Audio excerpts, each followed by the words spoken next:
নমস্কার, আমি সৌমেন। শুরু করছি আজকের নিউজ রুম। আর আজকের নিউজ রুম শুরু করার আগে যে কথাটা বারবার মনে পড়ছে সেটা হলো যে মধু রেণু সমাপয়তে, অর্থাৎ তৃণমূল এবং বিজেপির মধ্যে যে একটা তাৎক্ষণিক স্থিতাবস্থা তৈরি হয়েছিল গোটা দেশ জুড়ে, সেই স্থিতাবস্থারই অঙ্গ ছিল এরাজ্য বিজেপি এবং তৃণমূলের মধ্যে যে তুতু ম্যায় বরাবরই থাকে, সেই তুতু ম্যায়ের যে একটা স্থিতাবস্থা এসেছিল।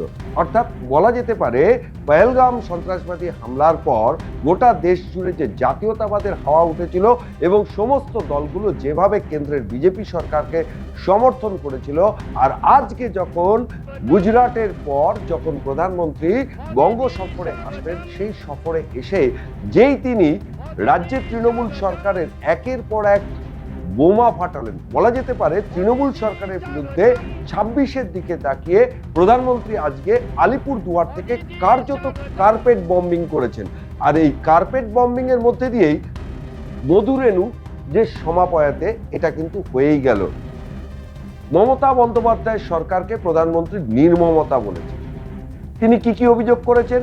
দুর্নীতির অভিযোগ করেছেন, তোষণের অভিযোগ করেছেন, দাঙ্গার অভিযোগ করেছেন, এমনকি সামাজিক সুরক্ষা প্রকল্পগুলো নিয়েও, যে সামাজিক সুরক্ষা প্রকল্পগুলো রাজ্যের মুখ্যমন্ত্রী মমতা বন্দ্যোপাধ্যায়ের ভোট বাক্সে কার্যত ডিভিডেন্ড হিসেবে এসেছিল, প্রধানমন্ত্রী সেই জায়গায় ঘা দিয়েছেন। আর ঘা দিতেই মুখ খুললেন মমতা বন্দ্যোপাধ্যায়। ফলে বলাই যায় যে মধু রেণু সমাপয়াতে এই যে একটা তাৎক্ষণিক স্থিতাবস্থা তৈরি হয়েছিল, আজও কিন্তু অভিষেক বন্দ্যোপাধ্যায় সর্বভারতীয় যে সংসদীয় দল, বিভিন্ন দলের সাংসদদের নিয়ে যে বিভিন্ন দেশ সফর করছেন, যারা সন্ত্রাসবাদী হামলার পরিস্থিতিটা ব্যাখ্যা করছেন বিদেশের কাছে, সেই দলে রয়েছেন অভিষেক বন্দ্যোপাধ্যায়।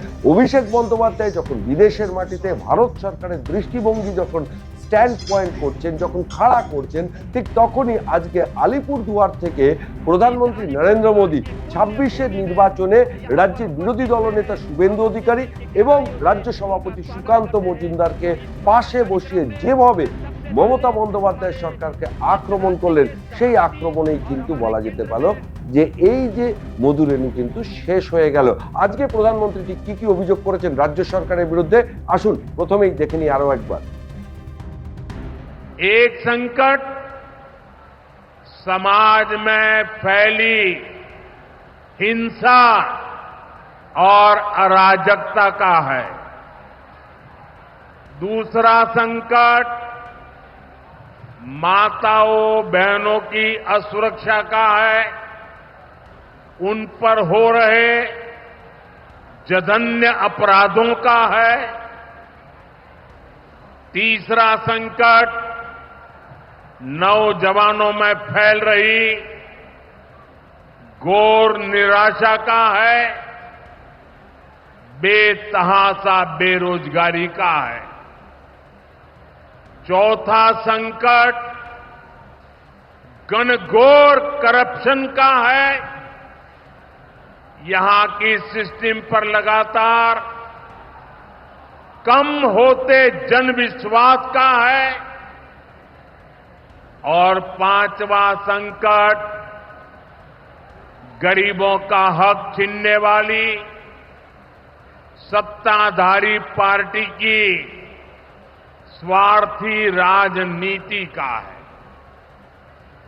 साथियों, यहां मुर्शिदाबाद में जो कुछ हुआ,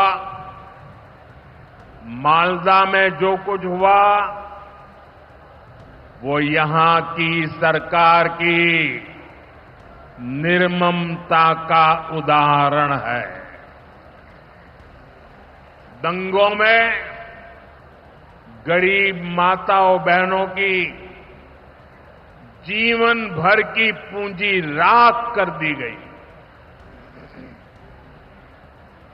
तुष्टीकरण के नाम पर गुंडागिर्दी को खुली छूट दे दी गई। जब सरकार चलाने वाले एक पार्टी के लोग, विधायक, कॉरपोरेटर ही लोगों के घरों को चिन्हित करके जलाते हैं और पुलिस तमाशा देखती है तो उस भयावह स्थिति की कल्पना की जा सकती है।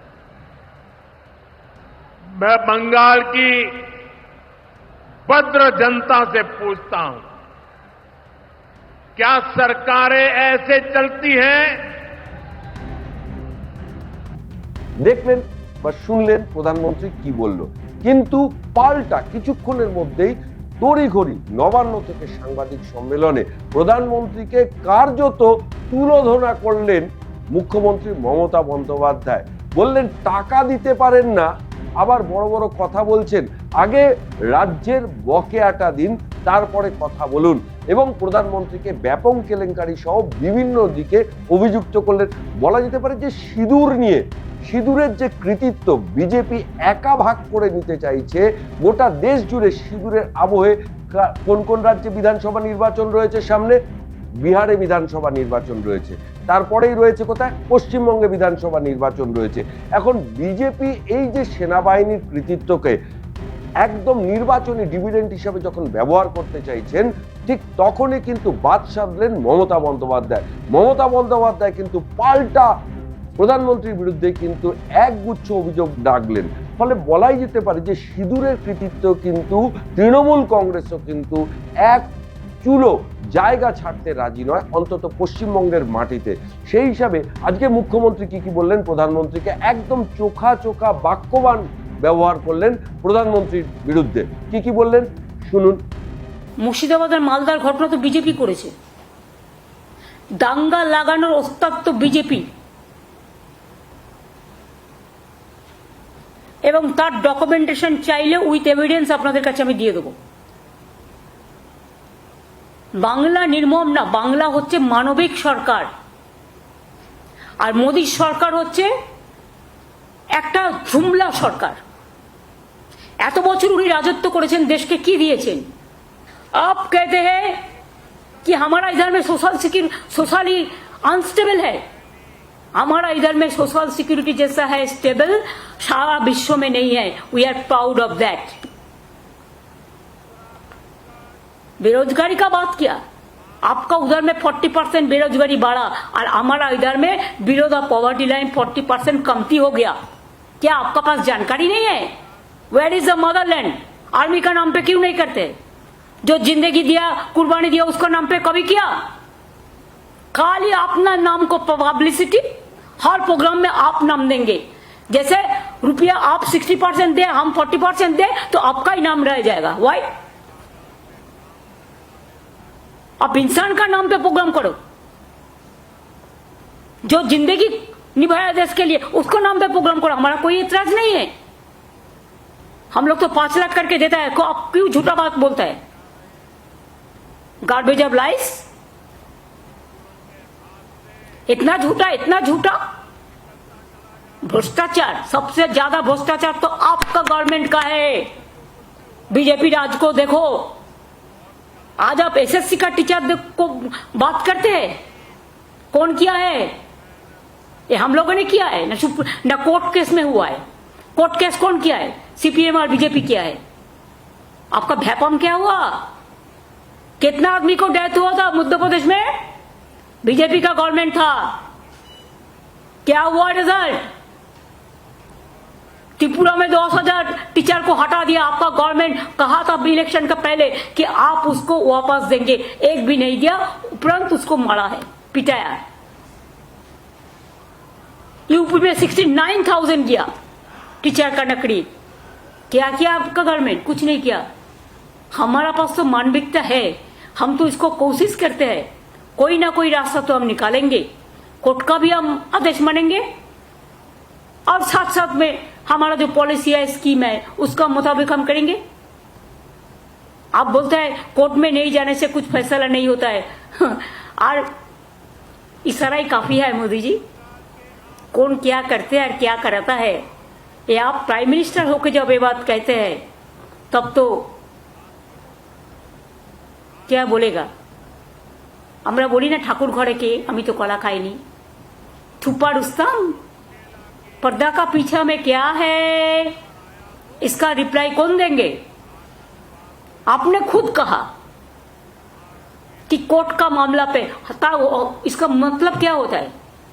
आप कराता है, कोर्ट को इम्पार्शियली चलने दो, हम तो उसको इम्पार्शियल देखते हैं, और आप तो कोर्ट को भी इंस्ट्रक्शन देते हैं। ये आपका भाषण से सफाई हो गया। आप रास्ता का बात कहा, 4 साल से रास्ता का पैसा दिया, हमारा इधर से जीएसटी लेके जाता है, घर ठीक से नहीं बना, आप पैसा दिया 4 साल, 100 दिन का काम का पैसा दिया नहीं दिया? कौन मुख से आप बात करते हैं? रास्ता 2 लाख से ऊपर हम रूरल रोड बनाया, आपका जानकारी होना चाहिए। और पूरा स्टेट फंड से लास्ट ईयर दिस ईयर हम 40,000 रास्ता बनाया रूरल रोड, पूरा स्टेट फंड से। 100 दिन का काम पे आप काम कराया, पैसा नहीं दिया, वो पैसा भी हमको देना पड़ा। আমরা দুপক্ষেরই বক্তব্য দেখালাম, যেমন প্রধানমন্ত্রীর বক্তব্য দেখালাম, তেমন কিন্তু রাজ্যের মুখ্যমন্ত্রী মমতা বন্দ্যোপাধ্যায়ের বক্তব্য দেখালাম। কিন্তু এই বক্তব্য থেকে কিন্তু একটা কথা পরিষ্কার, প্রধানমন্ত্রী যেমন বলছেন যে রাজ্যের বিভিন্ন উন্নয়নমূলক প্রকল্পগুলো নাকি রাজ্য সরকারের জন্য আটকে রয়েছে, অন্যদিকে মুখ্যমন্ত্রী কি বলছেন? মুখ্যমন্ত্রী বলছেন না যে তিনি সব কাজ করে দিয়েছেন। এই যে দুয়ের যে টানাপোড়েন, এই টানাপোড়েনে কিন্তু ক্ষতিগ্রস্ত হচ্ছে বাংলার প্রগতি, ক্ষতিগ্রস্ত হচ্ছে বাংলার উন্নয়ন। তবে 26-এর নির্বাচনে এটা বোঝা গেল যে বিজেপি কিংবা তৃণমূল কংগ্রেস একে অপরকে কিন্তু সূচাগ্র মেদিনীও কিন্তু ছাড়তে নারাজ। সূচাগ্র মেদিনী যদি তারা ছাড়তে রাজি না থাকে, তাহলে বাংলার রাজনৈতিক পরিস্থিতি এবং রাজনৈতিক উত্তাপ কিন্তু অনেকটাই বাড়বে।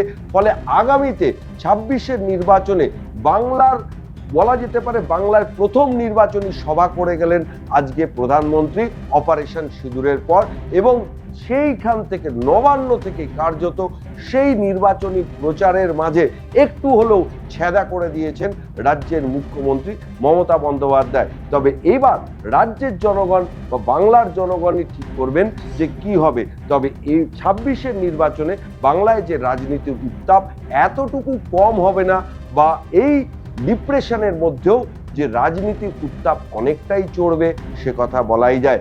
আজকের নিউজরুম এই পর্যন্ত। সমস্ত খবর এবং আপডেটের জন্য চোখ থাকুক নিউজ পোল বাংলায়। নিউজ পোল বাংলা, খবর বিশ্বজুড়ে।